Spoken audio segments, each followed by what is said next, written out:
মঙ্গল গ্রহের পরিবেশ কেমন ছিল তা জানতে ২০২১ সালের মে মাসে ঝুরং রোভার নামের একটি বিশেষ যান পাঠায় চীন।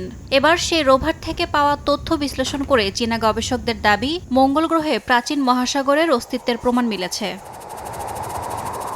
মঙ্গলের উত্তর গোলার্ধের ইউটোপিয়া প্ল্যানেশিয়া অঞ্চলের ভূমির নিচে ১০ থেকে ৩৫ মিটার গভীরে পাওয়া গেছে একাধিক স্তরের বাঁকা পাললিক গঠন। শুক্রবার চীনের অ্যারোস্পেস ইনফরমেশন রিসার্চ ইনস্টিটিউট জানায়, এই গঠন পৃথিবীর উপকূলীয় অঞ্চলে পাওয়া পাললিক স্তরের মতো, যা সাধারণত দীর্ঘস্থায়ী জলাধারে তৈরি হয়। গবেষকদের দাবি, এই আবিষ্কার ইঙ্গিত দিচ্ছে একসময় মঙ্গলে উষ্ণ ও আর্দ্র আবহাওয়া ছিল এবং সেখানে দীর্ঘদিন ধরে পানি থাকার সম্ভাবনা রয়েছে। সমুদ্র থাকার কারণে মঙ্গল গ্রহে প্রাণ ধারণের উপযোগী পরিবেশ ছিল বলে ধারণা করছেন বিজ্ঞানীরা। ঝুরং রোভারটি ২০২০ সালে মঙ্গলের উদ্দেশ্যে পাঠানো হয়। ২০২১ থেকে ২০২২ সাল পর্যন্ত ইউটোপিয়া প্ল্যানেশিয়া নামের একটি এলাকায় অবস্থান করে তথ্য সংগ্রহ করে রোভারটি।